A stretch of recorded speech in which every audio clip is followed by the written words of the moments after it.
Рамазанның мәні неде? Осы жайында айтып берсеңіз. Бұл адал нәрседен тыйылу бізге харамнан тыйылуды үйретеді. Имам Ибн Раджаб айтады, ораза пенде мен жаратушы иесінің арасындағы сыр дейді. Енді осы жерде Рамазан айында біз қалай өзгеруіміз керек? Адамның жүрегі сай сияқты дейді. Соған жан-жақтан жылғалап жаңбырдың сулары кеп ақпай ма? Ал жаңағы сол жырықтар жан-жақтан келетін. Ол оның көзі, құлағы, тілі дейді. Ал Рамазан біздің отбасымыз не нәрсемен қуандырады? Ораза деген ол бір Құдайдың берген ризығы ғой, сыйы.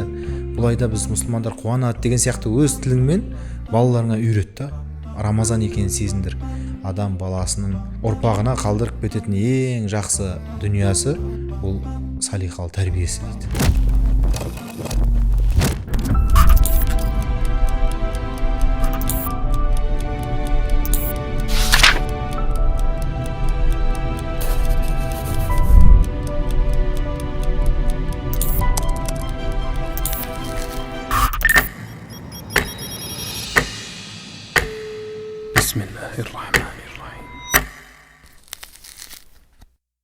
Ассалаумағалейкум, таным арасының тұрақты көрермендері, Рамазан айы баршамызға мүбәрәк болсын. Құрметті көрермен, бүгін айлардың сұлтаны болған Рамазан айының құндылықтарын сөзге тиек етіп сұхбатымызды бастағалы отырмыз. Әдеттегідей сұхбатымызға көмегін беретін Тастан ұстазымыз келіп отыр. Ұстаз, қош келдіңіз. Енді алғашқы талқылайтын тақырыбымыз Рамазан және разылық. Жалпы ұстаз, енді көбінде Рамазан айында азаннан кешке дейін ашығып жүру деп қараймыз. Бұл парыз екенін білеміз, бірақ дегенмен не үшін жасап жатқанымызды, бұл бұйрықтың иесі кім екенін білмей жатамыз. Жалпы Рамазан айының, Рамазанның мәні неде? Осы жайында айтып берсеңіз. Бисмилля, вальхамдулилля, уассалату вассаламу аля расулилля. Бұл енді Рамазан болсын, басқа да құлшылық ғибадаттар болсын, барлығының жасалуындағы түпкі ниет ол Алла тағаланың ризалығы. Яғни өзіміздің Алла тағалаға бойсұнғанымызды, бағынғанымызды көрсету. Шынында да мұсылман деген сөз араб тілінде муслим дейді ғой. Ол әслама деген етістіктен шығады. Ол сөздің мағынасы бойсыну, бағыну. Яғни мұсылман деген сөз сонда бағынған деген шығады ғой. Яғни ол неге бағынған? Алла тағаланың әміріне, пайғамбар саллаллаху алейхи вассаламның сүннетіне, жолына бағынған, сонымен жүрген деген сөз ғой. Енді Рамазан айында біздің осы бір бағыныштылығымыз ерекше форматта көрінеді. Өйткені былайғы уақытта енді кейбір амалдарды біз орындамауымыз мүмкін, я болмаса кейбіріне келген кезде бізде бір қиындықтар тууы мүмкін. Ал бірақ Рамазан айында Алла тағала сондай жеңілдіктер нәсіп етті бізге. Аспанның есіктері ашылуы, жәннаттың есіктері ашылуы, тозақтың есіктерінің жабылуы деген сияқты қаншама хадистер бар.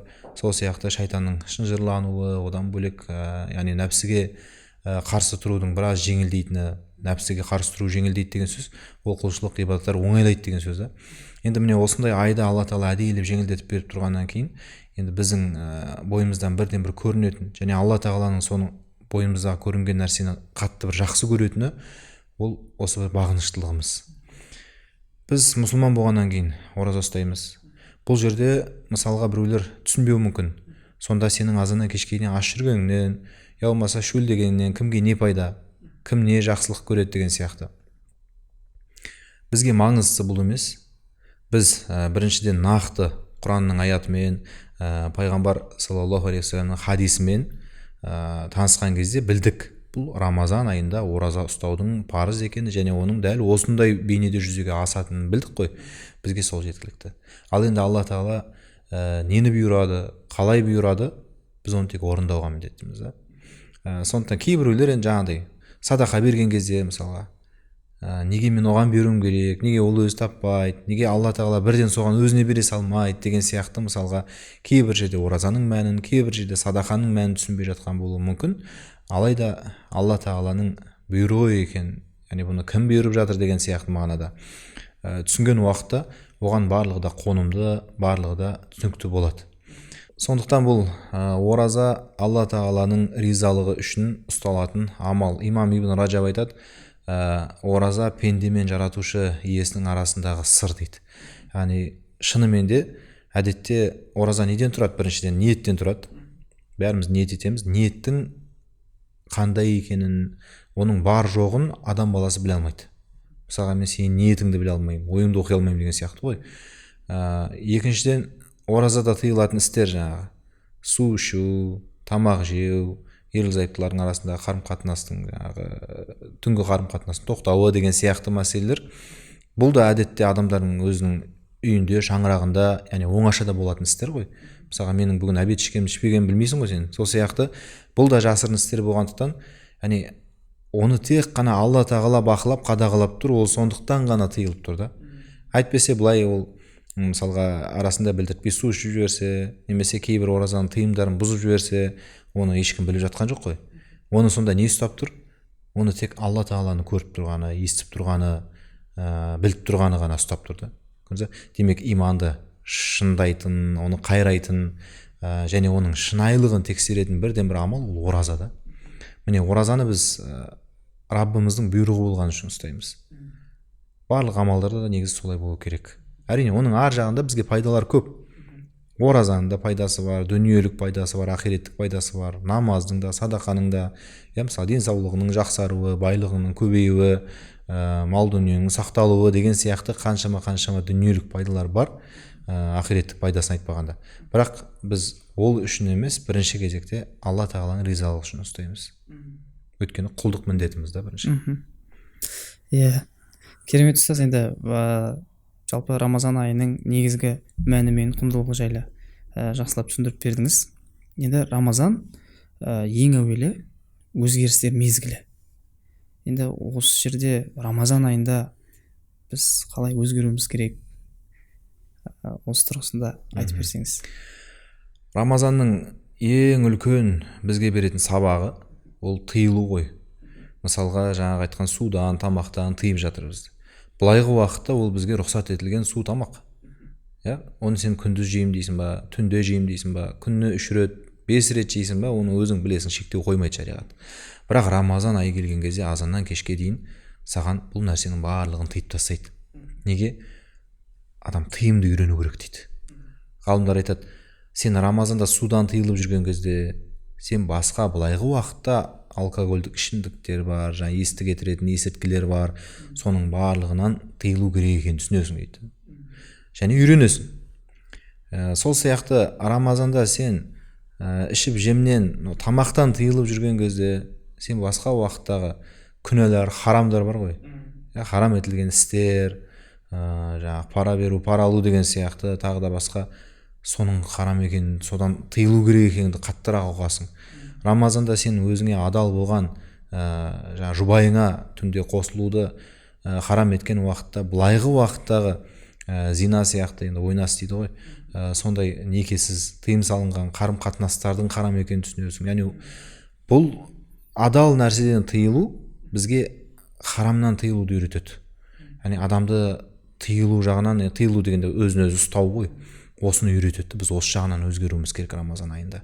Әдетте біз күнәні не үшін істеп қоямыз? Күнәні күнә екенін білмегендіктен емес. Бәрі біледі, күнәнің күнә екенін бәрі біледі. Оны жаңағы басқа да себептерден емес, біз нәпсімізді оның алдына келген кезде ұстай алмай қалғандықтан істеп қоямыз.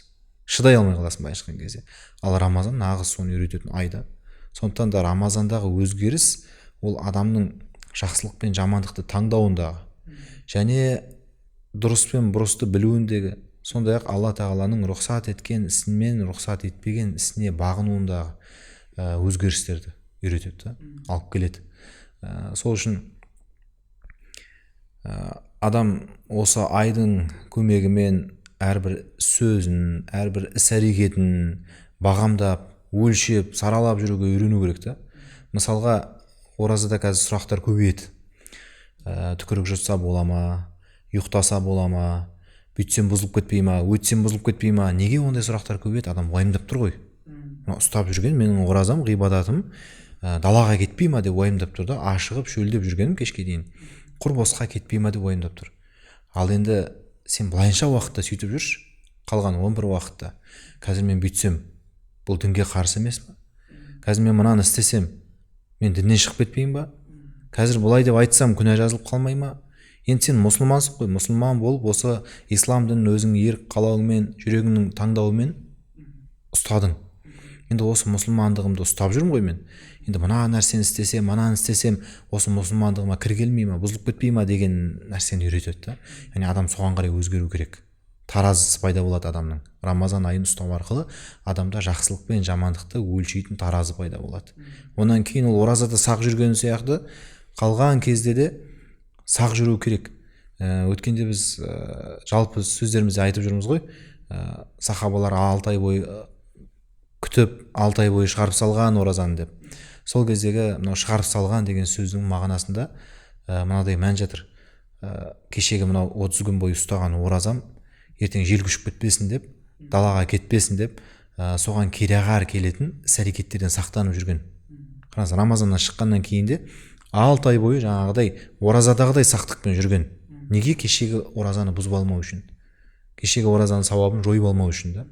Сондықтан да оразаның беретін ең үлкен өзгерісі осы бір иман тұрғысынан, осы бір шариғат тұрғысынан мұсылманға бір қырағылықты, сақтықты үйретеді. Ұстаз, рахмет. Жалпы енді өзгеріске мүмкіндік беретін негізгі бір дүниелердің бірі бұл уақытты жоспарлау. Енді осы жерде Рамазандағы уақытты қалай жоспарлауымыз керек, тиімділігі қалай болу керек, осы тұрғысында сөз қозғасаңыз. Рамазанда енді уақыт өзі белгілі 2 уақыт бар. Ауыз бекітетін және ауыз ашатын уақыт. Міне осы 2 уақыттың айналасында қалған уақыттарды реттеу керек та. Мысалы, сәресіге 10-да тұрасың. Дұрыс па? Сәресіге тұрғаннан кейін егер енді қатты бір ауыр жұмыс істейтін, оттың, күннің астында жүретін адам болмаса, сәресіден кейін ұйықтамаған жөн. Бұл ұйықтамау не үшін керек? Кешкісін ерте жату үшін керек қой. Көбіне қазір, мысалы, мен ерте тұра алмаймын, ерте тұрсам ұйқым қанбайды деген сұрақтар көп қой. Неге олай? Өйткені сен ерте жатпайсың ғой. Сен ерте жатсаң ерте тұрар едің ғой. Сол үшін сәресін, енді бірінші уақыт қой бұл. Осыны ауыз бекітіп алғаннан кейін, таң намазын оқып, одан кейінгі таңғы зікірлерді айтып, Құран оқып, кітап оқып, әйтеуір сондай бір ояу болғанда да құр босқа емес, сондай бір жақсылықпен, сауапты іспен өткізіп, сосын ары қарай жұмысына кету керек та. Енді күндізгі уақыттарда әрине ол бос бір түскі үзіліс уақыты сәл кеңдеу болып жатса, бір жарты сағат, 40 минут, одан көп емес, көзіліп алған дұрыс. Онан кейін бұл енді кешкі ұйықтар алдындағы тарауих намазы бар, ғибадаттар бар ғой. Соған күш жинау үшін ғой енді. Ауыз ашқаннан кейін жаңағы кешкі ғибадатқа дайындалу. Өйткені қараңыздар, біз әдеттегі уақытта мешітке көп бара бермейміз енді. Енді мен өзім мешітте істеймін, көріп отырмын ғой енді.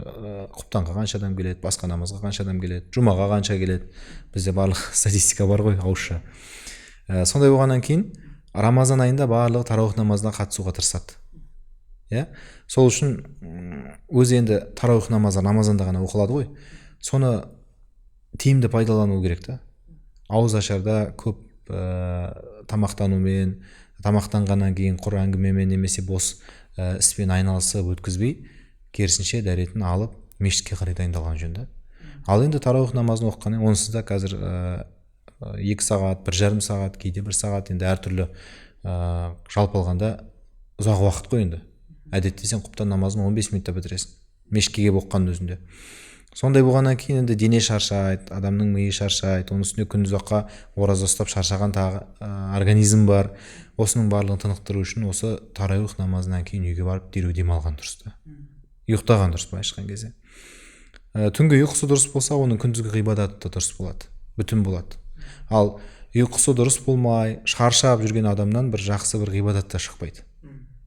Көрдіңіз, сол үшін ұйқыдан тұру мен ұйқыға жату арасын жақсы жүйелесе, онан кейін күндізгі уақыттар бар ғой енді. Дұрыс, енді әркімнің өзінің мамандығы бойынша жұмысы бар, міндеті бар, атқарып жүрген. Солардың арасында да ораза болғаннан кейін, Жабир ибн Абдулла деген сахабаның сөзі бар. Ораза ұстасаң, сенің көзіңде ораза ұстасын, құлағыңда ораза ұстасын, тіліңде ораза ұстасын дейді.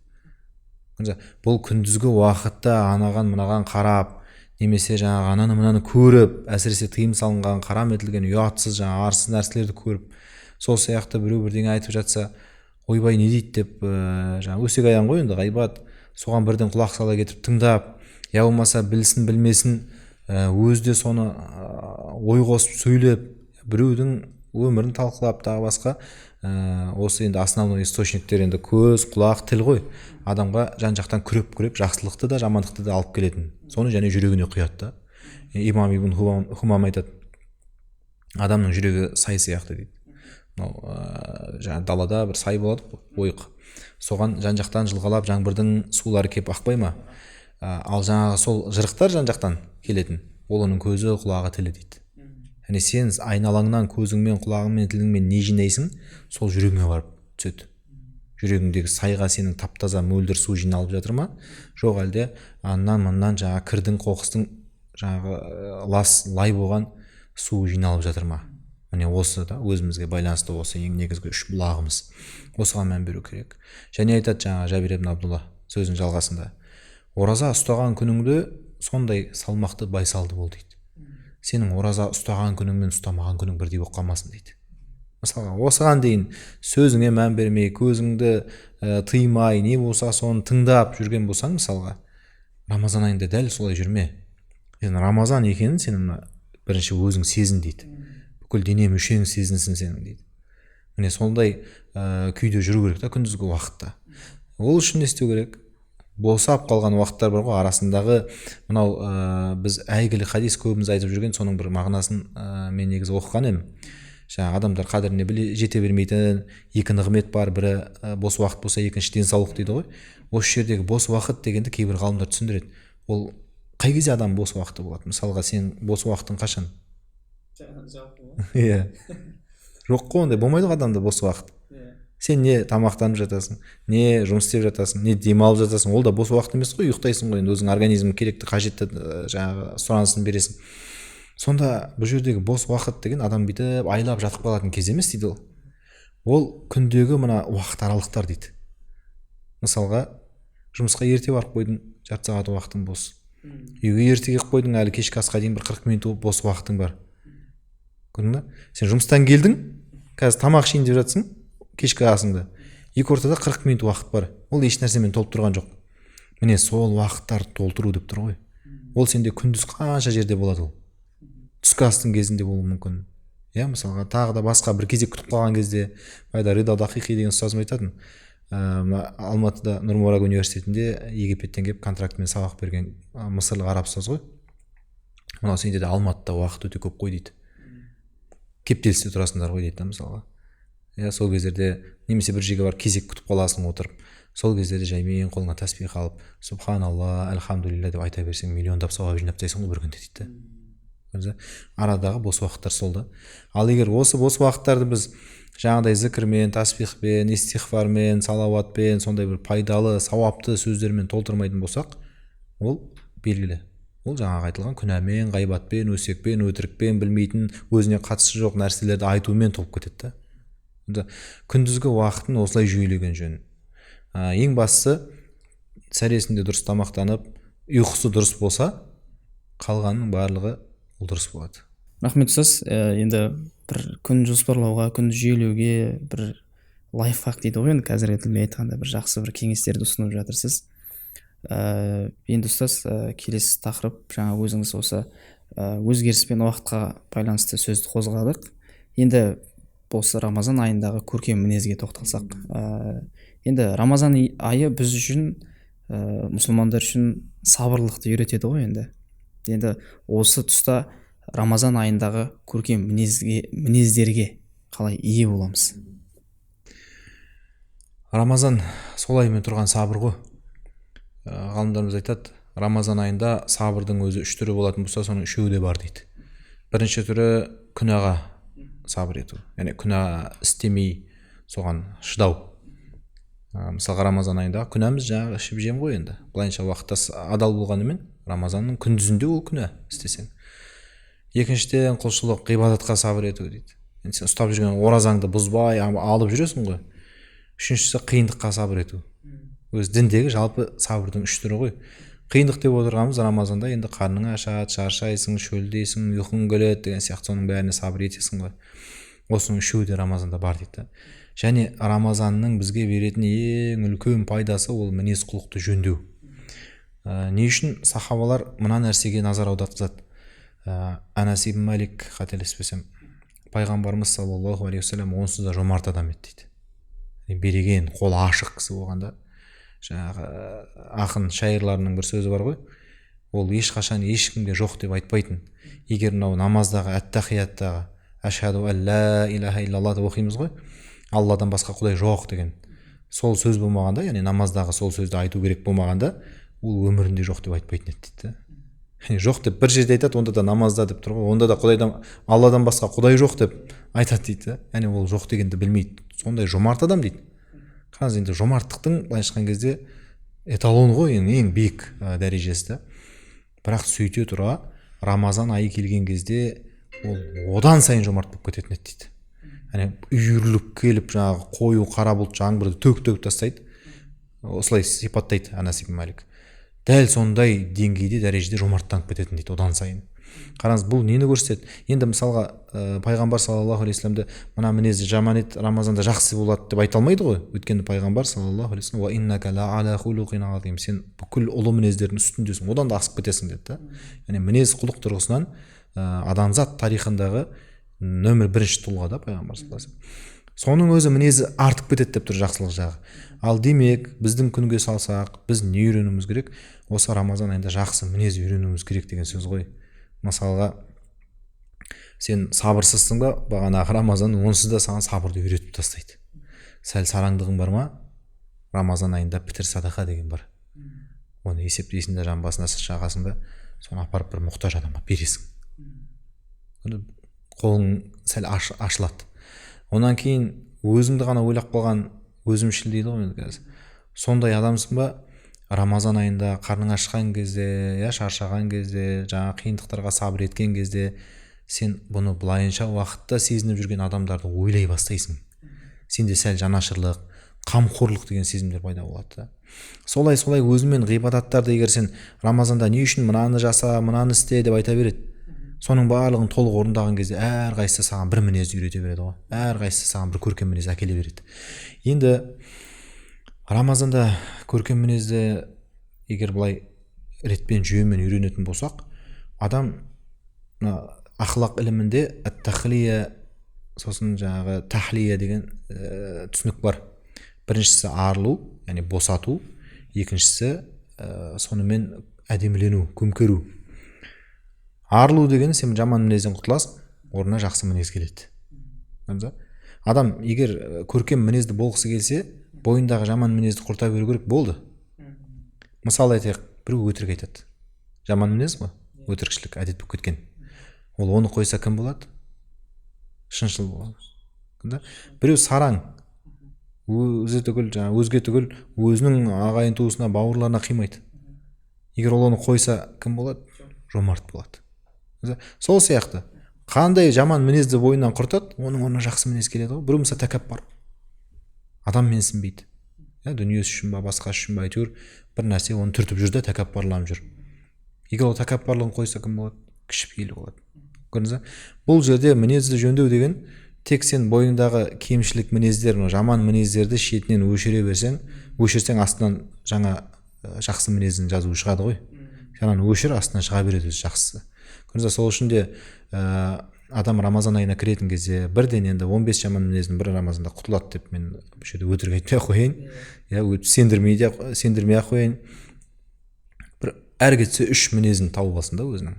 Мысалы, бірінші, мен ашушаңмын. Осы сәл бір нәрсе болса отты ашуланып кете беремін. Осыны қою керек та. Сол кезде ол байсалды, не дейді, сабырлы, ұстамды деген жақсы мінездер алады. Тіпті айтады, мынау ақлақ ілімінде кітаптар жазған үлкен ғалымдар бар, Адудуддин Алиджи, Ташкубризаде деген сияқты. Солар бір жақсы мінездің өзі 7-10 тармаққа дейін бөлінеді дейді. Жаңағы жомарттықтың айналасында мысалға бір жомарттықты адам алса өзіне бойына, ол жанашырлық, қамқорлық, мейірім деген біраз мінездерді өзімен бірге алып келеді дейді.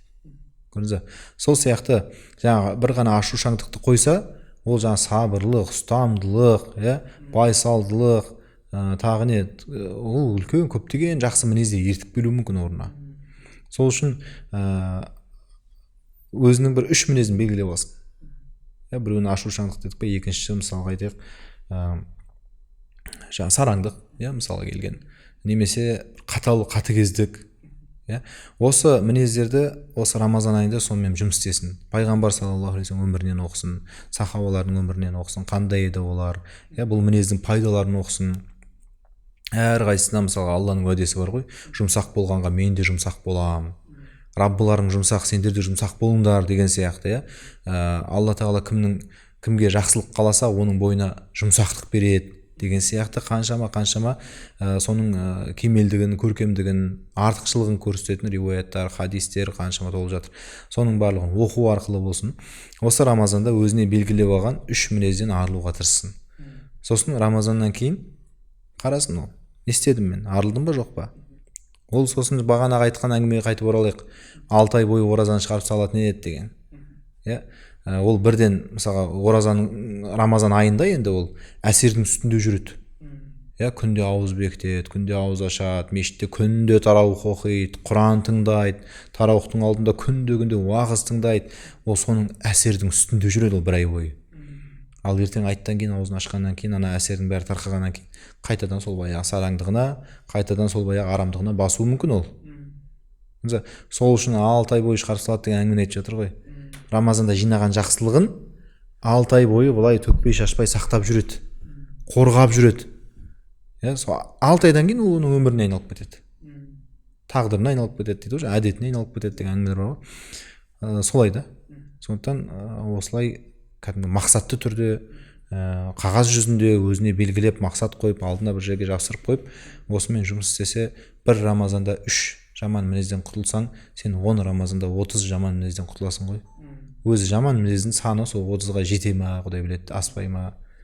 Сен сонда 10 жыл ораза ұстасаң, міне керемет тақуа, өте көркем мінезді адам боласың да.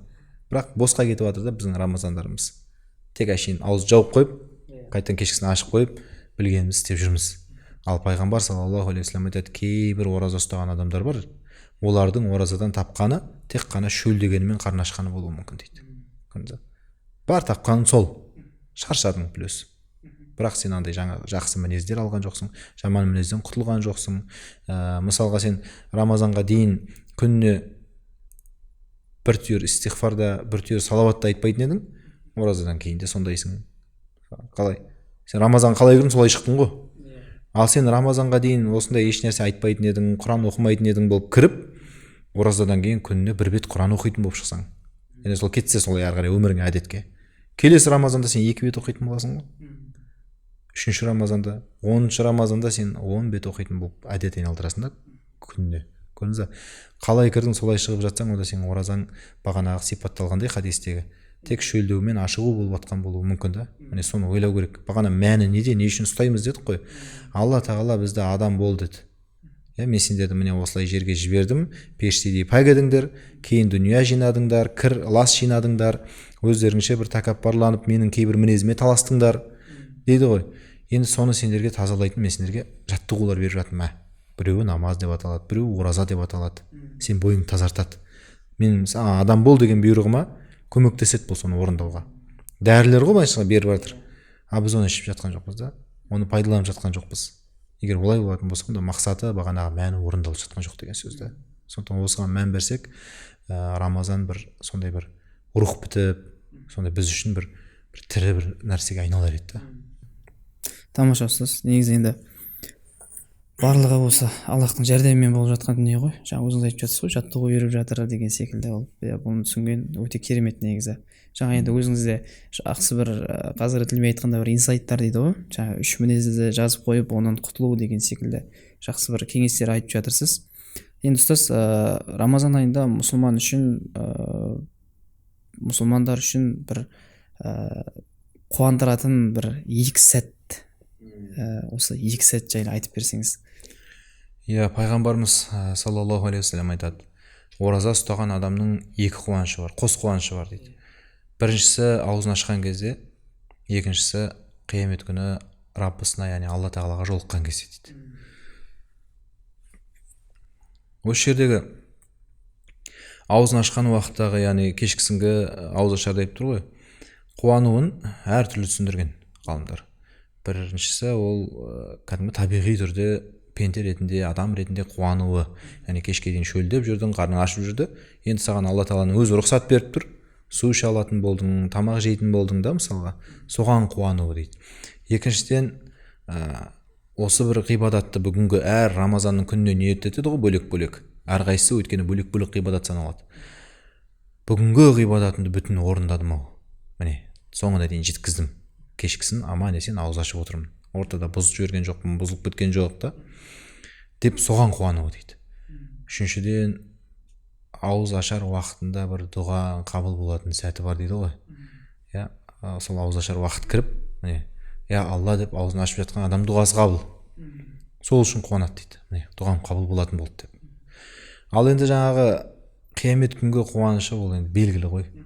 Өйткені оразаның сауабын Алла тағала оны періштелер де жазбайды. Қазір мысалға біздің әрбір сауабымызды, мейлі ол айтқан сауап болсын, істеген сауап болсын, оны иығымыздағы періштелер жазып отыр. Міне осылай амал дәптерге жазады. Қиямет күні сол амал дәптер ашылады, не оң қолымыздан, не сол қолымыздан беріледі, Құдай сақтасын. Ал оразаныкін Алла тағала айтады, оны мен беремін дейді. Бағана айтты ғой, өйткені ол менің арамдағы сыр, оны мен үшін ұстап жатыр. Оның тыйылуына, ұстауына тек менің көріп тұрғаным ғана себеп болып тұр деп. Сол үшін оның сауабын жеке өзім беремін дейді. Періштелер жазбайды оның сауабын. Енді бұл бір сыр ғой, сүйінші. Сен тұспалдап білесің енді мысалға, әр амалдың өзінің сауабы жазылған, және ол 10 есеге дейін көбейеді деп хадисте айтады. Сен жобалап біле аласың қалған амалдардың сауаптарын. Бірақ оразаны елестете алмайсың да. Ол таудай ма, әлде жердей ма, жоқ әлде аспанмен бірдей ма, білмейсің, оны есептей алмайсың. Сондықтан Алла тағала сен ойламаған, айтады ғой, мен құлыма ойламаған нәрселерден ойламаған сауапты көз алдыңа көрсеткен кезде жүрегің жарылып кетеді деп қуанасың ғой. Оның үстіне сенің сауаптарың есептеліп жатыр, таразыға қойылып жатыр. Сен әр граммына мұқтаж болып тұрсың оның. Жақсылық жағы басса екен деп қатты уайымың бәрі сол болып тұр. Сол кезде ай біттім ау деп қара терге түсіп тұрғанда оразасының сауабына келіңдер деген кезде, оразаның сауабын көрген кезде адамда сондай пендеде шексіз қуаныш пайда болады. Міне қияметтегі қуануы сол дейді. Алла бәріміз сол қуанышқа жеткізсін. Иншалла. Тамаша ұстаз. Енді қуанышты нәрселерді айтып жатырмыз ғой. Алла баршамызды бұлдай дүниелерге жеткізсін. Енді қоғам үшін, өзіміз үшін бір құнды, мәнді болған бұл отбасы. Ал Рамазан біздің отбасымыз не нәрсемен қуандырады? Рамазанда Алла тағаланың айттық берекесі молынан жауады. Және ол әр отбасына қалай кіреді? Жалпы жер бетіне Алланың жауып жатқан берекесі отбасына, әр үйдің шаңырағына қалай кіреді? Оны сол үйдегі сол оразадағы міндеттерге, оразадағы артықшылық істерге мән беріп, соған ден қойған адамдар алып кіреді да ол үйге. Мысалға, үйіңізде сіз ораза ұстасаңыз, сіз үйге күн сайын, түн сайын мол берекет алып келіп жатсыз да. Ораза ұстап келіп кіргеніңіздің өзі, мешіттен тарауих намазын оқып келіп кіргеніңіздің өзі, хатым дұғасын жасап келіп, қадір түні құлшылық қылып келіп, мысалға үйге кіргеніңіздің өзі сізбен бірге қаншама берекеттің, молшылықтың, жақсылықтың кіруі ғой. Міне біздің отбасымызды рухани тұрғыдан ораза, Рамазан осылай қуантады. Ал егер сол отбасында осы Рамазанның амалдарын орындайтын адам саны көбейе берсе, ол отбасындағы берекет те көбейе береді, жақсылық та көбейе береді. Және біздің әке ретінде, ана ретінде, мысалға, отбасының ата-анасы ретінде, бала тәрбиелеп отырған кісілер ретінде балаларымызға да үйрететін үлкен мол тағылымдық, тәрбиелік әңгімелеріміз, осы бір Рамазанды түсіндіру, оны бір кітаптан оқып бер, я болмаса арабшасын аударып бер деп ешкім айтпайды. Жай ғана өзің қалай түсінесің? Мысалы, қарапайым сөзбен, ораза деген ол бір Құдайдың берген ризығы ғой, сыйы. Бұл айда біз мұсылмандар қуанады деген сияқты өз тіліңмен балаларыңа үйрет та. Рамазан екенін сезіндір. Бір аптадан кейін Рамазан келе жатыр, бір аптадан кейін ораза деген сияқты осы бастан әңгімені айта бер да мысалға балаларыңа. Ол естіп жүрсін, күтіп жүрсін, не ол, не екен деп. Онан кейін ораза келген кезде көрсін сенің ауыз ашып жатқаныңды, құрма мен суды ішіп жатқаныңды, оның алдында дұға жасап жатқаныңды бәрін көрсін да, бала көріп өссін. Рамазанда біздің ең үлкен отбасымызға мынау отбасы мүшелерімізге, балаларымызға бере алатын ең үлкен нәрсеміз осы амал тұрғысынан тәрбие. Әдетте біз сөз тұрғысынан айтып жатырмыз, ей балам өйтпе, ей балам сөйтпе деп. Бірақ оның кейбірін өзіміз істеп жатқан болуымыз мүмкін, істемей жатқан болуымыз мүмкін. Мысалы, өтірік айтпа деп отырып балаңа телефонмен біреуден, жұмыстамын мен, қазір қолым тимей жатыр деп біреуге өтірік айтып жатқан болуымыз мүмкін да, мысалға. Балам біреудің затын алма деп өзің біреудің затын алып келіп жатқан болуы мүмкін үйге. Сондай болуы мүмкін, бірақ Рамазан айында сен балаңа ешнәрсе айтпасаң да, сен амал тұрғысынан іс жүзінде, яғни тәрбие бересің. Сенің ерте сәресіге тұрғаның, жұмыстан келіп ауыз ашқаның, тақияң дейіп тарауих намазына бара жатқаның, кеште тарауихтан келіп жатқаның, қайта ораза ғой деп, Рамазанның айы ғой, күні де түні де қабыл дұға істеп үйде дұға жасап жатқаның, осының барлығы балаға өте үлкен салиқалы тәрбие. Міне біз осыдан артық ұрпағымызға ешнәрсе бере алмайтын шығармыз. Өйткені пайғамбар саллаллаху алейхи вассалам айтады, адам баласының ер азаматтың дейді, ұрпағына қалдырып кететін ең жақсы дүниясы ол салиқалы тәрбиесі дейді. Тәрбие беріп кетсең балаңа, одан артық еш нәрсе беріп кеткен жоқсың сен. Ең үлкен байлық сол. Балаң дүнияны өзі табады. Балаң жететін атақ, абырой, мансапқа өзі жетеді. Бірақ тәрбиені ол өзі ала алмайды. Ол тек сенен үйрене алады. Және қарасаң, сенің балаға жасаған жақсылығың да болуы мүмкін, қиянатың да болуы мүмкін. Егер балаңа дұрыс тәрбие бермесең, ол сол тәрбиенің шектеуінде қалып қояды бала. Қалып қояды. Кейін енді мүмкін бір үлкен бір ортаға түсіп, сол жерлерде бір қайтадан тәрбиелену неғайбыл енді, ол мүмкін, бірақ мүмкін. Сенің берген тәрбиеңнің аясында қалып қояды бала. Яғни баланың солай сен мүмкіндігін шектеп қойдың деген сөз ғой. Сол үшін бұл Рамазан айында барынша жақсылықты бойымыздан, ісімізден балаға көрсете білуіміз керек. Тамаша ұстаз. Енді бүгінгі сұхбатымызда бір соңғы жағына таяп қалды. Енді соңғы бір тақырыптарымыздың бірі Рамазандағы түндер. Жалпы бұл түндер не үшін қасиетті, не үшін қасиетті түндер деп атаймыз деген секілді осы сауалыма жауап берсеңіз. Рамазанның әрбір түні қасиетті ғой. Неге? Өйткені Рамазан айының түндерінде ғибадатқа Алла Тағала ерекше көңіл бөледі. Мысалға хадисте кім Рамазан айында ораза ұстаса, бүкіл күнәсі кешіріледі. Кім Рамазан айының түндерінде намаз оқыса, тарауих қой енді, тахаджуд, бүкіл күнәсі кешіріледі дейді. Кім қадір түнінде ғибадат жасаса, бүкіл күнәсі кешіріледі. Әрқайсысына бөлек арнайы мән беріп тұр да. Енді осы жерде әрбір түні ол біз үшін қайталанбайтын түн ғой. Өйткені ол түн тек Рамазанда ғана бар. Және адам ойламау керек, кейбіреулер қадір түнін күтіп жүреді екен, список жазып қояды, жаңа дұғаларын, ертең қадір түнінде сұрап аламын мыналар нәрселерді деп ше. Жоқ, Рамазанның барлық түні қасиетті, барлық түнінде дұға қабыл болады. Сондықтан әр түнге сенің қалай айтсақ, бір 30 түнге жететін сонда дұғаң жоқ па? Мысалға, Алладан сұрайтының соншалықты аз ба? Бүгін ертең не сұрайын деп кәдімгідей ойланып қалатындай, сұрайтын нәрсе таппай қалатындай, мысалға. Сен сондай мұқтажсызсың ба? Сенде бәрі бар ма?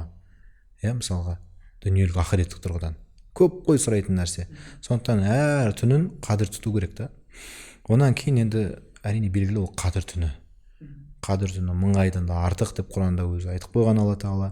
Ол түні жер бетіне соншама көп періште түседі, жер бетіндегі жердің бетіндегі ұсақ тастардан да көп болады дейді. Бармақтың кішкентай саусақтың ұшындай тастар ғой енді, хаса деген. Сондан да көп болады періштенің саны дейді.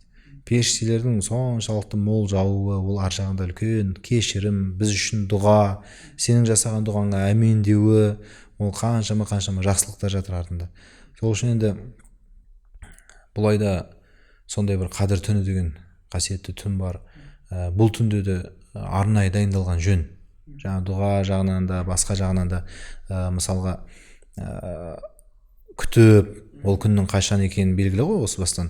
Сол түнге дайындалып, ғибадат жасайтын орныңа шейін дайындап, сол түнге ешқандай сені телефонмен ешкім мазаламайтындай қылып шаруалардың бәрін реттеп, тапсыратындардың бәрін тапсырып, сол түнді сен тек қана Раббыңмен құлшылық етуге дайындалуың, ол сенің үлкен сол түнге деген құрметің ғой. Қадір деп не үшін айтылады? Өйткені адамдар, мұсылмандар қадір тұтады. Арабша, қазақша екеуі бір мағынадағы сөз ғой. және екіншіден неге олай аталады деген кезде ғалымдар айтады, сол түнді қадірлеп қадір тұтып солай тиісінше ғибадат жасап өткізген адамның алла тағаланың алдында қадірі өседі дейді. Ондай адам қадірлі болады, құрметті болады. Сол үшін бүкіл біздің алдағы қалған өлімге дейінгі ғұмырымызды осы бір түн шешіп кетуі мүмкін. Осы бір түндегі біздің ықыласымыз, осы бір түндегі біздің дұғамыз, осы бір түндегі біздің истиғфар, дұға, құлшылық ғибадаттарымыз біздің өлілгенше бізге рухани азық болып кетуі мүмкін. Дүниелік проблемаларымызды да осы бір түн шешіп тастауы мүмкін. Сондықтан да мысалға дүниеде алайықшы, мысалмен алайықшы, үлкен бір лауазымды тұлғалардың, президент, әкімдердің, министр, бастықтардың мынау қызметке енді кіріп жатқан, енді орналасып жатқан адамдар, солардың бір көзіне түссем, солардың алдында бір жақсылап сөйлеп өзім білімді екенімді көрсетіп қалсам, жалпы көзге түсіп қалу дейді ғой енді. Сөйтіп жақсы жағынан көзге көрініп қалсам деп тырысады ғой. Сөйтіп бір көзге түседі, көзге ілінеді, мынау деп сосын аналар тартып былай ары қарай үлкен лауазымдарға жетеді. Сонда қарасаң, оның бір ғана кездесуі, немесе бір жерде баяндама оқуы, немесе бір жерде өзінің бір біліктілігін көрсетіп қалуы себеп болып тұр да.